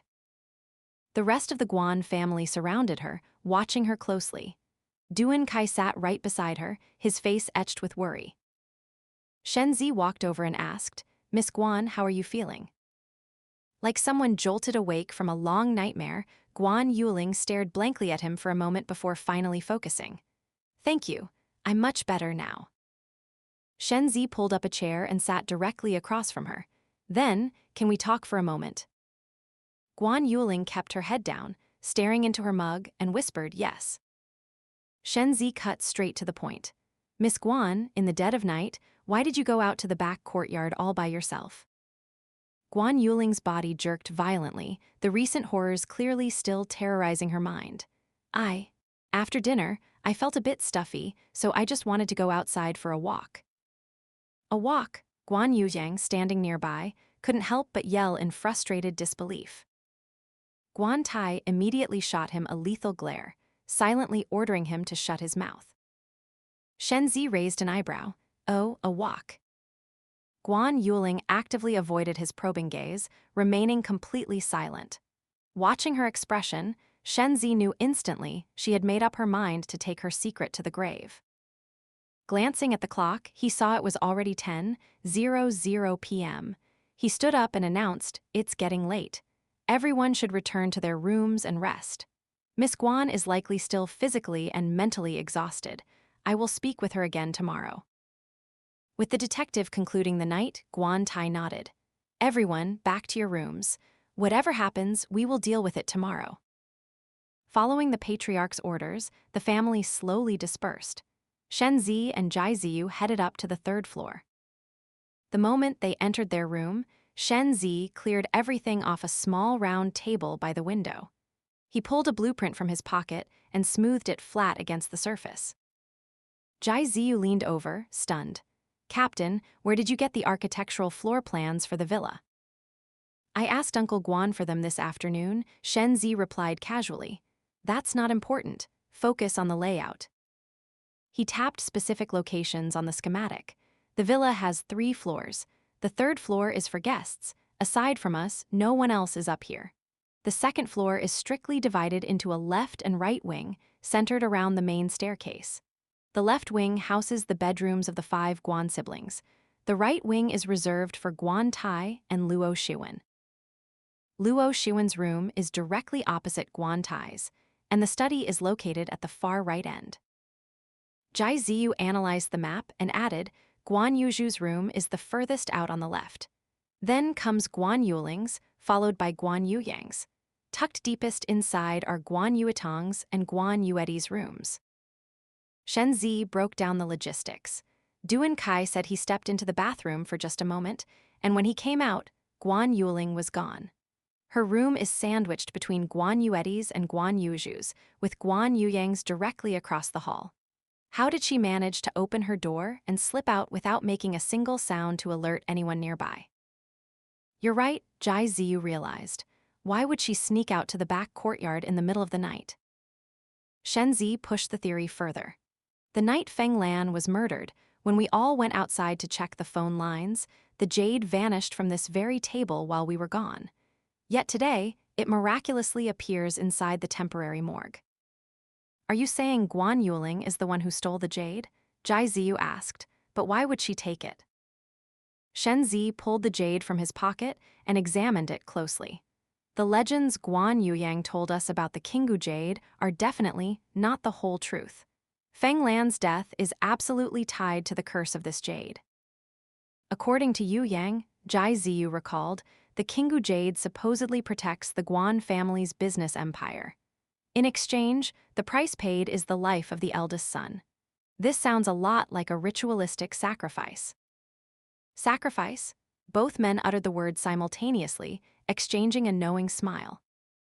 If the sacrificial curse of the Guan family is real, the one who should be terrified and losing sleep right now is Guan Yuetang, Shen Zi noted. Yet Guan Yuetang carries himself as a man who completely rejects fate and predetermined destiny. He clearly doesn't care about the jade's curse at all. Jai Ziyu nodded. Guan Yuetang is over 40 years old and he's still alive and well. It seems these mystical legends are nothing more than baseless rumors. But a new thought struck Shen Zi. However, the Kingu jade was lost for a long time and wasn't in the family's possession. During Guan Tai's generation, it was his younger brother who died in his place, allowing Guan Tai, the eldest, to live to this day. This proves the curse doesn't strictly demand the life of the eldest son. Or perhaps, the inner clan possesses some dark ritual capable of transferring the disaster onto a surrogate. Jai Ziyu thought for a moment before asking, Captain, do you actually believe the deaths in every generation of the Guan family are the result of a haunted piece of jade? I understand your skepticism, Shen Zi replied. It sounds absurd and entirely unscientific. But if you look at the historical data on the surface, events have perfectly aligned with that trajectory for a very long time. The story has spanned multiple eras. Now that the Kingu jade has resurfaced, this is the perfect opportunity for us to strip away the mystery and expose the truth behind it. I am holding onto the hope that all of this is a human conspiracy, not the supernatural wrath of an antique, Jai Ziyu insisted firmly. Why? Shenzi asked curiously. Jai Ziyu offered a bitter smile. Because if it's real, it will completely shatter the worldview and understanding of reality I've spent 26 years building. Shen Zi laughed. Fair enough. By the way, do you know the true origin of this Kingu jade? Jai Ziyu looked at him skeptically. Guan Yuhyang never mentioned it. I once came across a piece of information, Shen Zi revealed slowly. The Guan family's jade originally came from Dongling. Dongling? Jai Ziyu was utterly shocked. The mausoleum of Empress Dowager Cixi. Shen Zi nodded. Legend has it that the first patriarch of the Guan family was directly involved in warlord Sun Dianying's infamous tomb robbery, using explosives to breach Cixi's mausoleum and loot its treasures. The background of this jade is truly extraordinary, Jai Ziyu marveled. But for the Guan family today, Shen Zi analyzed, the psychological value of the curses and legends surrounding the jade far outweighs its actual material worth. If the deaths of the eldest sons throughout their history, or at least the Guan family's subconscious belief that these deaths are tied to the Kingu jade's curse, is true, Jai Ziyu reasoned, could Feng Lan's murder be part of a conspiracy to exploit this legend? Hearing this, Shen Zi laughed out loud. Jai Ziyu looked slightly embarrassed. Is my deduction way off? No, your deduction is incredibly profound, Shen Zi smiled. Do you know what I found inside Feng Lan's bedroom? What did you find? Jiziyu asked eagerly. Several guidebooks on pregnancy and raising infants, Shenzi revealed. Feng Lan was pregnant, Jiziyu was stunned. I am almost certain of it. And the child she was carrying was highly likely Guan Yuju's flesh and blood. If the child inside her was truly of the Guan family bloodline, then the Kingu jade being shoved into her abdominal wound suddenly makes perfect, horrifying sense. A chill ran down Jiziyu's spine, using the life of an unborn child to trade for another life. Two birds with one stone. That method is beyond brutal, it's completely monstrous. He thought for a moment before adding, but if the child was Guan Yuju's, according to the sacrificial curse, the life being spared should technically be Guan Qinhao's, Guan Yuetang's son. That makes Guan Yuetang and his wife the ones with the strongest motive, but Guan Yuetang doesn't believe in the supernatural. Could the killer be Hu Jiali? But how could a delicate woman generate enough physical force to inflict such violent, tearing trauma? Shenzi frowned slightly. That detail is a good reminder. From the beginning, we've operated under the assumption that Guan Yuju and Feng Lan were having an affair, and on the night of the murder, both were on the ground floor. But what if the child in Feng Lan's womb wasn't Guan Yuju's? Then who could the father be? Jiziyu asked, horrified. Right now, it's impossible to say, Shenzi shook his head. There are too many possibilities. Every man in this villa is a suspect. But one thing is absolute. Feng Lan was pregnant before she died. Jiziyu rubbed his tired eyes, groaning, I really don't understand how detectives in the old days solved cases with such limited resources. If the rest of our team were here, it would be so much easier. They could just run a DNA test and tell us exactly who the father of Feng Lan's baby was. Relax, Shenzi reassured him. If I go dark for more than 3 days, the team will track our location and reach out. They will quickly realize we are trapped here. What we need to do right now is maximize these 3 days to gather as many high-value clues as possible. Why did Guan Yuling absolutely refuse to explain why she went to the morgue last night? Jiziyu wondered. She seems terrified of addressing something very specific. She is definitely hiding a secret, Shenzi noted. Jiziyu thought for a second, then a new idea struck him. Could she be the witness who saw the killer murder Feng Lan on the night of the crime? Shenzi shook his head, rejecting the idea. Highly unlikely. Knowing her personality, if she held a massive, life-or-death secret like that, her psychological behavior would be entirely different. This case is just getting messier and more chaotic, Jiziyu sighed. We haven't even figured out the motive behind Feng Lan's death, and now there's an innocent, unborn child dragged into it. I'm afraid the upcoming events are going to be far more complicated and bizarre, Shenzi said grimly. Shenzi's prediction proved disastrously accurate. The trajectory of the case took an incredibly dark and complex turn. The very next morning, they were forced to confront a terrifying, unacceptable truth. Feng Lan's corpse had vanished entirely from the morgue. Jiziyu stood frozen, staring into the empty temporary morgue, too shocked to speak. The room's setup was extremely basic, just 2 metal sawhorses supporting a wooden plank as an autopsy table. When they left last night, Feng Lan's body had been resting there, carefully covered with a white sheet. Now, the white sheet had been violently thrown onto the dirt floor, and the corpse was gone.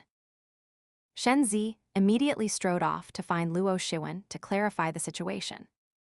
What did you say? Feng Lan's corpse was stolen, Guan Tai demanded, his brow furrowed in utter shock. Shenzi's expression was deadly serious. That is exactly what happened. Because of this, I need to know precisely who stepped out of the villa's main doors last night. Luo Shiwen hurriedly answered. Absolutely no one. From the moment we brought Miss Yuling back inside last night, no one took a single step outside the front doors. Is the main door securely locked every night? Shenzi pressed. It isn't locked with a key, but it is heavily bolted from the inside, Luo Shiwen explained. That meant if someone inside wanted to unbolt the door and walk out, it was entirely possible. Butler Luo, Please immediately deploy your staff to thoroughly search every room and the entire courtyard perimeter for the body, Shen Zi ordered. Luo Shiwen quickly agreed and rushed off. Jai Ziyu walked into the room from outside. How did the crime scene sweep go? Shen Zi asked. Jai Ziyu shook his head in frustration. 0 valuable clues. The ground around the morgue was swept completely clean. There isn't a single footprint. As for fingerprints, without proper gear, we can't process them. The only thing of note is that the windows and the door to the morgue remain perfectly intact. There are absolutely no signs of forced entry. The corpse thief likely used a key to casually unlock the door. Shen Zi nodded, thinking aloud. The key to room 103, which we used as the temporary morgue. We have one copy, and Butler Luo has the other. Guan Tai suddenly remembered something.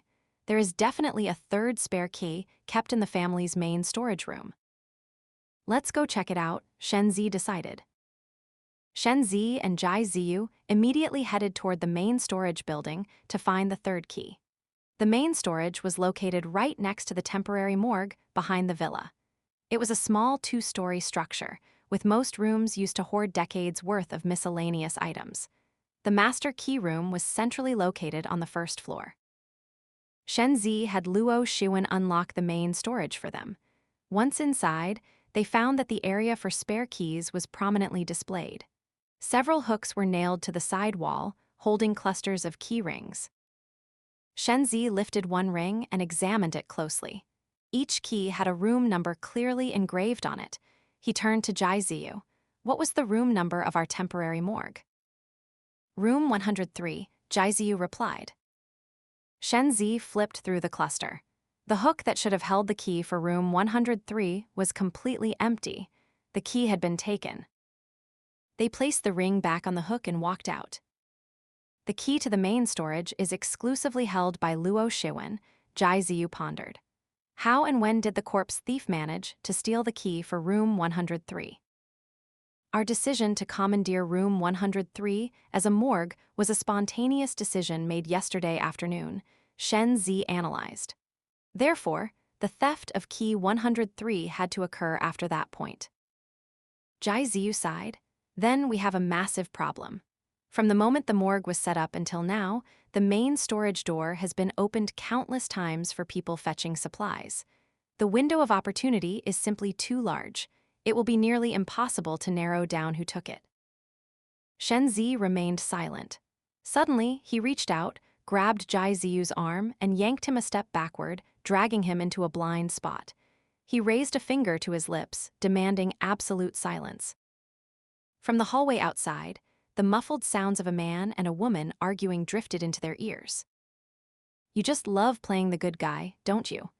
Acting like you actually care so deeply about her, the woman's voice sneered with heavy sarcasm. The man's voice fired back immediately. So what? At the end of the day, aren't our goals exactly the same? At least I'm 10,000 times more decent than you. Can you deny that? After a tense silence, the woman spoke again, her tone slightly softer. Since our goals are aligned, it's best we stop backstabbing each other and sabotaging the plan, all right. The man scoffed. When have I ever sabotaged you? The woman suddenly became highly agitated, snapping, if it weren't for you pulling the strings, how could that stupid Guan Yuling keep picking fights with her second brother all day long? The man let out a cold, contemptuous laugh. That has absolutely nothing to do with me. You know exactly what Guan Yuling's personality is like. She's stubborn and refuses to listen to anyone's advice. You've known this forever. The woman hissed with venomous hatred. Fine, let's just wait and see. Shen Zi and Jai Ziyu remained perfectly still in the shadows, waiting patiently until the footsteps of the two completely faded away before slowly stepping out. That man was definitely Duan Kai, Jai Ziyu noted. But who was the woman? Her tone was so strange, I couldn't recognize her voice. Shen Zi shook his head slightly. It's too early to make emotional judgments. Let's keep observing. Back in the first-floor living room, every member of the Guan family was gathered. The tension in the air was palpable, their faces tight and unnatural. News of Feng Lan's mysteriously vanished corpse had clearly reached everyone. The moment Shen Zi and Jai Ziyu walked in, Guan Yuzhu lost his composure.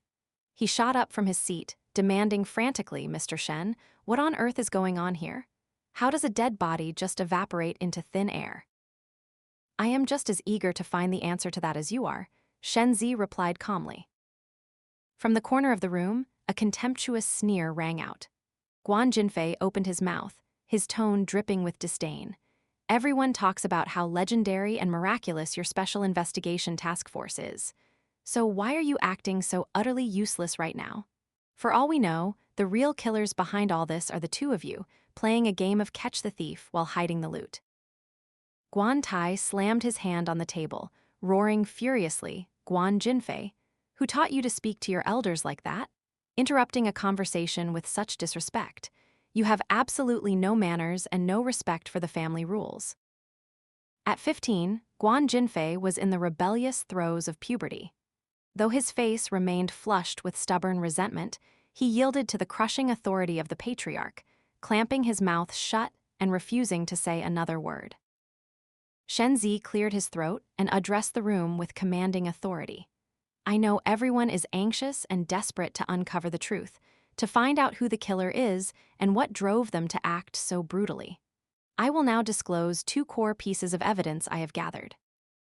First, the killer is undeniably a person, or a group of people, currently sitting in this very room. Second, Feng Lan's death is directly and intimately connected to the sacrificial curse of the Kingu Jade." Ignoring the shocked gasps and frantic whispering erupting across the room, Shen Zi walked straight up to Guan Yuling and made a firm request. "Miss Guan, may we speak privately upstairs?" Guan Yuling looked entirely shaken, the horrific trauma of the morgue still clearly manipulating her mind. She whispered, "Yes, okay." Shen Zi and Jai Ziyu escorted her up to the third floor. From the ground floor, Guan Yuyang stared at the backs of the trio, his eyes dark with deep, calculating thought. Once they were seated in the room, Jai Ziyu quickly poured a cup of warm water and handed it to Guan Yuling, speaking in a soothing tone. "You don't need to be afraid. Just stay calm and recount exactly what you saw last night in full detail. That is all we ask." Guan Yuling gripped the mug with both hands, her eyes unfocused and panicked. She sat in silence for a long time, trying to steady herself, before slowly beginning her story. "Last night after returning from dinner, Duan Kai and I watched TV for a while. Around 9:30 p.m., Duan Kai got up to use the bathroom. I had been sitting for too long and felt stiff, so I got up to walk around the room. My window faces the back courtyard directly. Just as I walked up to the windowsill, I suddenly saw a shadow flash by outside." "A shadow?" Jai Ziyu asked, verifying the detail. Guan Yuling nodded aggressively. "Yes, the night was pitch black, so I couldn't see the person's face or exact shape. It was just a fast-moving black shadow. I was terrified. But right as the shadow darted past, I accidentally caught a glimpse of a glowing, luminescent green light in their hand. I instantly realized the object they were holding was the Kingu Jade, our family heirloom. That's why I decided to sneak downstairs and see what was going on." "Weren't you scared?" Jai Ziyu pressed. "Of course I was scared to death," Guan Yuling defended herself. "I ran to the bathroom door and pounded on it, trying to get Duan Kai to come down with me. But he was in the shower, the water was running, and he couldn't hear me no matter how loud I yelled. I was too anxious to wait, so I took a risk and went down alone. When I stepped out into the back courtyard, I saw the black shadow again. He was walking straight toward the temporary morgue. I quietly followed him from a safe distance, wanting to see exactly what he was planning to do inside." Hearing this, both Shen Zi and Jai Ziyu couldn't help but marvel internally. For a pampered heiress, Guan Yuling possessed an extraordinary amount of nerve. Guan Yuling continued, her voice beginning to tremble violently, her face contorting with absolute terror. "I watched him push the door open and go inside. I quickly found a place to hide right outside. Through the crack in the door, I saw him with my own eyes." "Don't be afraid. It's over, you're safe now," Jai Ziyu comforted her gently. Choking back a sob, Guan Yuling took a frantic gulp of water to steady herself before continuing. I saw him violently pry open the massive wound on Feng Lan's stomach and shove the jade pendant deep inside her body. Right after that, horrifying sounds echoed from the room, a wet, squelching sound like something was violently sucking. It was so loud, and the figure just stood there, staring at the corpse. I couldn't see his face at all. But then, I saw Feng Lan's stomach begin to emit a faint, glowing light. At this point, Guan Yuling completely broke down. She wept uncontrollably, utterly overwhelmed. "You have to believe me. I swear I am not making a single word of this up. I saw that horrific scene with my own 2 eyes."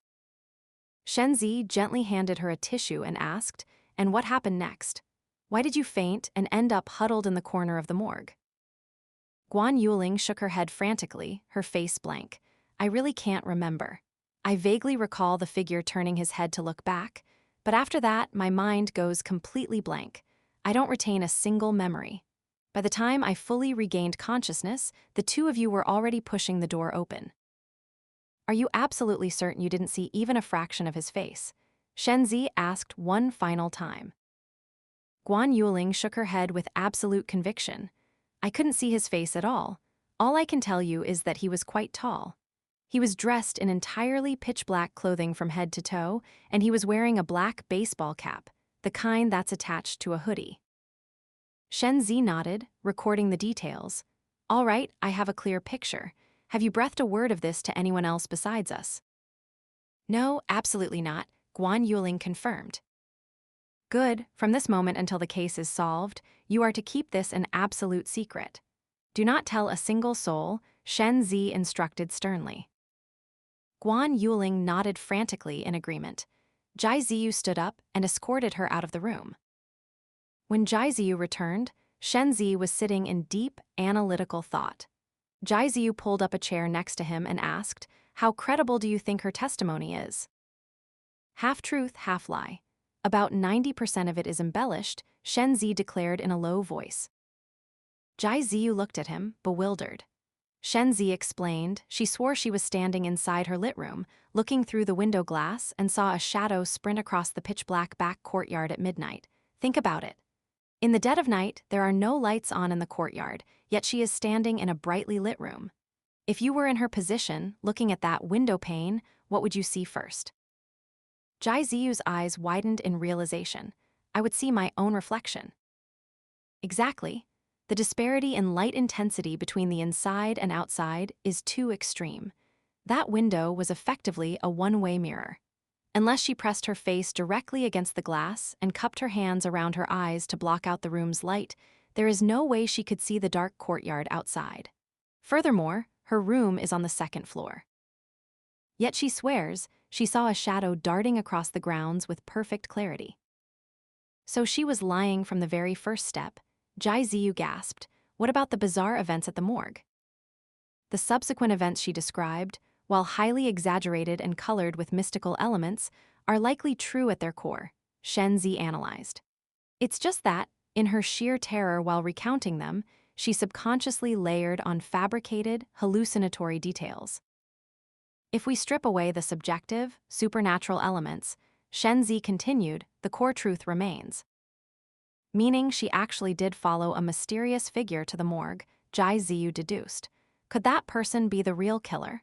And did she really not see their face? Based on my analysis of her micro-expressions and body language, the second half of her story is the truth. She genuinely didn't see the killer's face, Shenzi affirmed. But what could possibly compel the killer to retrieve the jade, only to shove it back into Feng Lan's corpse a second time? Jai Ziyu agonized. What is the purpose of such a grotesque act? And Yuling mentioned she saw the jade glowing inside the wound. Shenzi offered a leading look. Jai Ziyu let out a dry laugh. You don't actually think there's a supernatural element at play here, do you? Shenzi stood up abruptly, his tone decisive. Whether this is a murder steeped in paranormal curses or simply an elaborate game of human smoke and mirrors, we will find out the truth soon enough once we dig to the bottom of it.